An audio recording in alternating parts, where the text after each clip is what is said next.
Jimmy Dream's coming to you. Today I want to tell you about one of the greatest miracles that I think I've ever seen, especially in my ministry. And it happened in the early 80s in Tulsa, Oklahoma.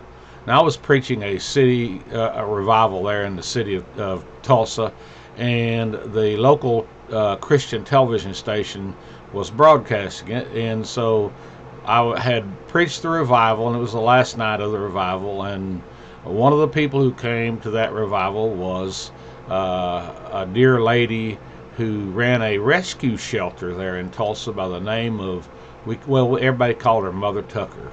One of the greatest women I've ever met. Dear black lady who gave of herself every day to help the homeless and those who are downtrodden. And so she came to me after the service and she said, would you consider coming to my rescue shelter and holding a revival there? They had a service there a couple of three times a week, and all the people would keep the people busy and have them something to do, plus it provide them a good ministry. And so I agreed, and she said, I don't know whether anything we can pay anything or not. She said people come in from the outside and they can give money sometimes, but she said I don't know, I can't promise you anything. I said, well, I'm not there. I'll come anyway. And so I went to the little rescue mission, and about the third night, I believe it was the third night of the revival. There was people who were downtrodden, down on their luck, alcoholics, drug addicts, prostitutes, everything that the world cast off was there. And they would come in and they would sit, and some of them really loved the Lord, and others, like the man who I'll refer to as Brother Walter. Brother Walter sat in the windowsill, and about every few minutes he would curse out real loud. I mean, right in the middle of the service while I'm trying to preach. But I preached on healing, and whenever I got through preaching, I started praying for those people who wanted me to pray for them, and of course so many people wanted me to pray for them. And then in line was Brother Walter. And when he got to me, I could smell the alcohol all over him, and his eyes were red and bloodshot, and he said, I need healing. I have a particular health problem, and he said, I need healing for that. And I said, well, I believe that God can heal you. Do you believe that? And he said, yes. And so I prayed for him, and he went on his way, and I thought, well, that, hopefully something can change in his life. Well, the next day before, we always had a morning Bible teaching session where I'd go for about an hour from about 10:30 to 11:30 and teach different subjects in the Bible. And so they would all come in, the people would come in again, those who wanted to, and they would participate in the Bible study that morning. Well, Brother Walter came in that morning, and he'd slicked his hair back, and he was looking much better than he did the night before. And I preached on giving your way out of your problems. And now here's people who don't have any money. They'd be spending to go get whatever addiction they had. But I preached on giving your way out of your problems. And I said, you can't outgive God. I don't care what you give. If it's your time, your service, whatever you give, let that be the seed that you sow for whatever you need from God. And after I got through preaching, I said, now, I want all of you to come up here, and I'd had a big pocket full of change, and I spread it out on the altar there. And I said, I want anyone who wants to come up here. We're going to take up an offering. And I said, you don't have to give anything of yours, but you come up here and you get some of this change, and you put this change in that offering basket, and that's going to be your gift to God to get you into the situation, you out of the situation that you need. And so Brother Walter came up, and I noticed he didn't fool around with anything. He went exactly for the quarters, and he picked up 4 quarters, and he put them in the offering plate. And I thought, well, that's good. And that night he came to church, and he still was sober, and he was sitting in the pew in the seats instead of in the windowsill, and he didn't curse this time. And so he'd come up to me. He said, "God healed me," and I said, "Well, thank God." He said, "I had emphysema so bad I couldn't walk 1 block without sitting down." He said, "I walked all the way across town." And he said, "I just keep walking." He said, "I feel so good." He said, "God healed me last night." I said, "Well, thank God for that, Brother Howard."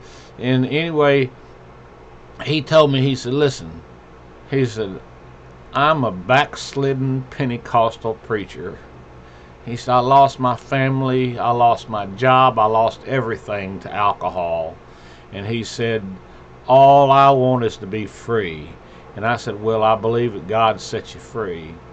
And so the next morning, when we had Bible study, Brother Howard didn't show up. I said, "Well, I guess my thought was, I guess he's fallen off the wagon again. He's gone again." But about the end of the service, Brother Howard came in. He had his hands full of different things. And he came up to me, and he said, "Here, I want you to have this." And he handed me a $100 bill. I said, "Brother Howard, where did you get that money?" He said, "Let me tell you a story." He said, "I was walking and just enjoying the fact that I could move around and walk again and breathe right."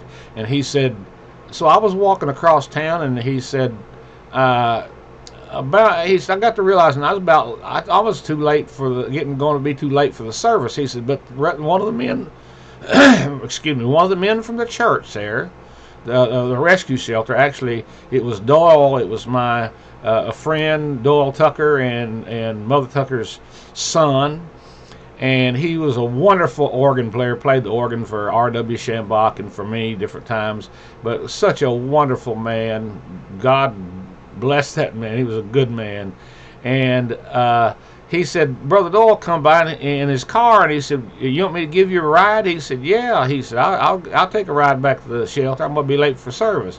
He said, "Well," I can go in the bank here. And he said, "Let me get this taken care of the bank." And he said, "Then we'll go on over to the rescue shelter."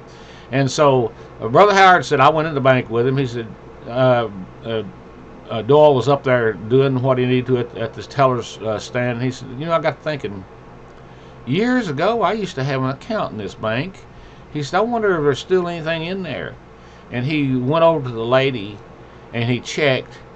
And, I'll tell you something. Over the last 13 years, if he had known that money had been there, he would have taken it out and drank it up. But he had left a few dollars in there, and it had been in a savings account, and it had accrued interest, and now it was several $100s over the 13 years. And he said, I was able to buy me a new Bible. He said, I was able to give Mother Tucker some money and give you that money. And he said, I still have some money left over. He said, so I am so happy. He said, God has blessed me. And I said, well, that's good. And so the rest of the service, Brother Howard came in, and Brother Howard wasn't drinking. He would sit in the service, and he would, that night when it came time for the offering plate, he'd come up and put $2 of his own money in there. Now, he had told me, he says, can you pray for me that my Social Security go through? I've been trying to get my Social Security for a long time. He said, keep denying me. He said, can you pray that my Social Security will come through? And I prayed with him about that. Well, I went on my way, and about a few months later, Doyle Tucker had come down to visit with me. I said, tell me about Brother Howard. How's he doing? He said, we don't see him anymore. I said, what do you mean?